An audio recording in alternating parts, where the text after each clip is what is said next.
নমস্কার বন্ধুরা, mixed views and সোমার পাকশালায় আপনাদের সবাইকে স্বাগত আরেকটি রেসিপির সাথে। পালং পনির আমরা প্রায় সবাই খেয়েছি, কিন্তু ছানা পালং বা পালং ছানা এই রেসিপিটি আমাদের সচরাচর হয়ে থাকে না। তো চলুন আজকে কিন্তু আমরা এই রেসিপিটি দেখব কিভাবে এই রেসিপিটি বানাচ্ছি, আর খেতে কতটা যে সুস্বাদু হয় সেটা কিন্তু আপনারা এই রেসিপিটি বানালে অবশ্যই বুঝতে পারবেন। তো চলুন, এর জন্য প্রথমে লাগবে পালং শাক। তো এখানে আমার অনেকটাই পালং শাক আছে, আর এটাকে আমি কেটে ভালোভাবে ধুয়ে নেব।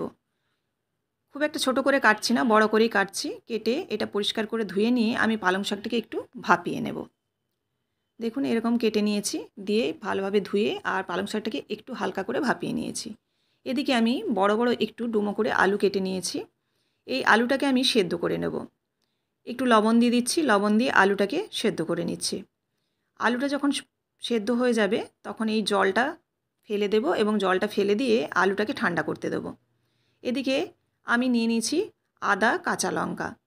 যেহেতু রেসিপিটি সম্পূর্ণ নিরামিষ, সেহেতু এখানে আমি আদা বাটা দিয়েই রান্নাটা করব, আর সেজন্য আমি মিক্সির জারের মধ্যে দিয়ে এই আদা এবং কাঁচা লঙ্কাটাকে বেটে নিচ্ছি।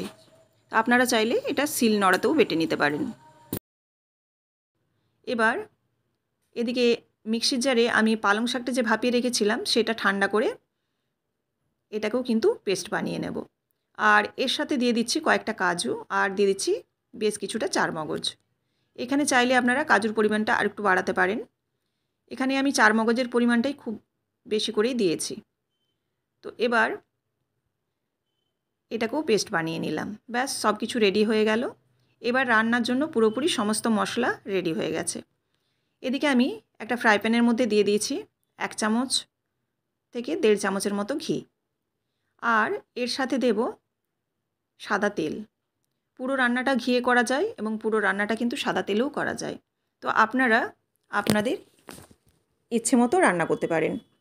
তবে বলবো সাদা তেলের সাথে একটু ঘি দিলে কিন্তু ফ্লেভারটা খুব ভালো আসে, যেহেতু এটা নিরামিষ তরকারি। এবার ফোড়নে দিয়ে দিলাম তেজপাতা, গোটা জিরে আর শুকনো লঙ্কা। ফোড়নটা একটু ভাজা ভাজা হয়ে গেলে এর মধ্যে দিয়ে দেব বেটে রাখা আদা আর কাঁচা লঙ্কা বাটাটা। আদা কাঁচা লঙ্কাটা দেওয়ার পর একটু এই তেল ঘিয়ের সাথে নেড়ে নেব। নাড়াচাড়া করে একটু যখন হালকা কাঁচা ভাবটা কেটে যাবে তখন কিন্তু এর মধ্যে আমি দিয়ে দেব পরিমাণ মতো জল, নইলে কিন্তু মশলাটা ধরে যাবে। জলটা দেওয়ার পর এবার একটু নাড়াচাড়া করে এর মধ্যে কিছু গুঁড়ো মশলা অ্যাড করব। তার মধ্যে প্রথমেই দেব হলুদ গুঁড়ো। এবার দিয়ে দিচ্ছি আমি এখানে জিরে গুঁড়ো, আর দেব এখানে ধনে গুঁড়ো। এই মশলাগুলো দিয়ে এবার খুব ভালোভাবে কিন্তু কষিয়ে নিতে হবে। এখানে আমি গুঁড়ো লঙ্কার ব্যবহার করছি না, ঝাল হিসাবে কাঁচা লঙ্কাই ব্যবহার করেছি। আর কাশ্মীরি লঙ্কাও ব্যবহার করছি না, কারণ এখানে যেহেতু কালারটা সবুজ আসবে সেজন্য কিন্তু কাশ্মীরি লঙ্কাও ব্যবহার করার কোনো প্রয়োজন নেই। এবার দেখুন খুব ভালোভাবে কিন্তু নাড়াচাড়া করে মশলাটাকে কষিয়ে নিতে হবে। এরকম যখন মশলাটা কষানো হয়ে যাবে আর তেল ছাড়া ছাড়া হয়ে আসবে তখন কিন্তু জল ঝরিয়ে রাখা ছানাটা এর মধ্যে দিয়ে দেব। দিয়ে এবার ছানাটাকেও কিন্তু খুব ভালোভাবে কষিয়ে নেব। এখানে আপনারা ছানার বদলে পনিরও ব্যবহার করতে পারেন। পনিরকে এরকম গ্রেট করে নিতে পারেন কিংবা হাত দিয়ে একটু ভেঙে নিতে পারেন। দিয়ে ভালোভাবে দেখুন কষিয়ে নিচ্ছি। কষিয়ে নেওয়ার পর এর মধ্যে এবার দিয়ে দেবো পালং শাকের যে পেস্ট, সেই পেস্টটা। ছানাটা কষানো হয়ে গেছে, এবারে দিয়ে দিচ্ছি পালং শাকের চারমগজ আর কাজুর পেস্ট। দিয়ে এটাকেও নাড়াচাড়া করে একটু কিন্তু এটাকেও কষিয়ে নিতে হবে। এখানেও 2-3 মিনিটের মতো বেশ ভালোভাবে নাড়াচাড়া করে নেব। আর এতে কিন্তু সেরকমভাবে আমি আর কোনো জল ব্যবহার করব না, যেহেতু পালং শাকের মধ্যে জল আছে। আর এটা খুব একটা পাতলা হবে না, এরকম মাখো মাখো হবে, সেই জন্য আমি কিন্তু এখানে আর সেরকমভাবে জল ব্যবহার করছি না। এবার দেখুন এর মধ্যে দিয়ে দিচ্ছি পরিমাণ মতো লবণ, আর দিয়ে দিচ্ছি এখানে পরিমাণ মতো চিনি। নিরামিষ তরকারিতে চিনি অবশ্যই দিতে হবে, তাছাড়া এমনিতেও পালং পনিরে একটু চিনি দিলে কিন্তু খুব ভালো টেস্ট হয়। আর এদিকে আলুটা যে আমি সেদ্ধ করে রেখেছিলাম সেটা কিন্তু ঘি দিয়ে আমি একটু ভেজে নিয়েছি। আপনারা চাইলে কিন্তু সাদা তেলেও ভেজে নিতে পারেন।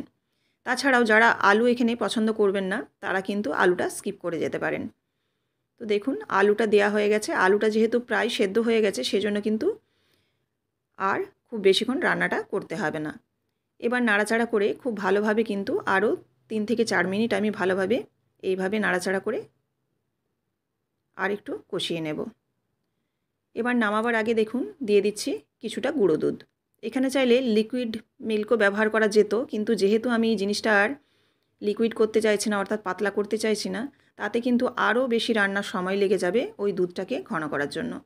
সেজন্য আমি এখানে গুঁড়ো দুধ ব্যবহার করলাম। আর গুঁড়ো দুধটা দিলে কিন্তু ভীষণ ভালো টেস্ট হবে। তো এখানে 2 চামচ গুঁড়ো দুধ দিয়ে ভালোভাবে নাড়াচাড়া করে নিয়েছি আরও 2 থেকে 3 মিনিট। দিয়ে এবার দেখুন দিয়ে দিচ্ছি নামাবার আগে কসুরি মেথি, আর দিয়ে দিচ্ছি এখানে পরিমাণ মতো গরম মশলা।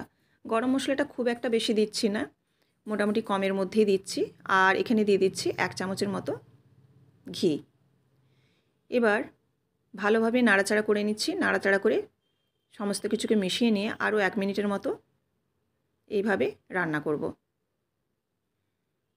তেজপাতাটা আমি এখানে তুলে ফেলে দিলাম। এবার দেখুন নাড়াচাড়া করে নিয়েছি আর রেডি হয়ে পালং ছানা বা ছানা পালক। এবার একটা সার্ভিং বোলের মধ্যে আমি রেডি করে নিচ্ছি। এই রেসিপিটি রুটি, লুচি, পরোটা, নান কিংবা রুমালি রুটির সাথে কিন্তু ভীষণ ভালো খেতে লাগে। তো আপনারা অবশ্যই এই রেসিপিটি ট্রাই করতে পারেন। আর এই রেসিপিটি যদি ভালো লেগে থাকে অবশ্যই লাইক, কমেন্ট এবং শেয়ার করবেন। এরকমই বিভিন্ন ধরনের রেসিপি পাওয়ার জন্য অবশ্যই চ্যানেলটিকে সাবস্ক্রাইব করে বেল বাটনটি প্রেস করে দেবেন, যাতে সবার আগে নোটিফিকেশন আপনাদের কাছে পৌঁছে যায়। আর যারা ফেসবুক থেকে দেখছেন তারা অবশ্যই এই পেজটিকে ফলো করে দেবেন। দেখুন পালং ছানা রেডি। আর ওপর থেকে আমি একটু এবার দুধের সর, অর্থাৎ দুধের যে ক্রিমটা হয় সেই ক্রিমটা ছড়িয়ে দিচ্ছি। আপনারা চাইলে কিন্তু ফ্রেশ ক্রিমও ব্যবহার করতে পারেন। ব্যাস রেডি হয়ে গেল একদম হোটেলের মতো, হোটেলি ফ্লেভারের একদম ছানা পালক। আবারও আপনাদের সাথে দেখা হচ্ছে নেক্সট রেসিপিতে। সবাই ভালো থাকবেন। ধন্যবাদ।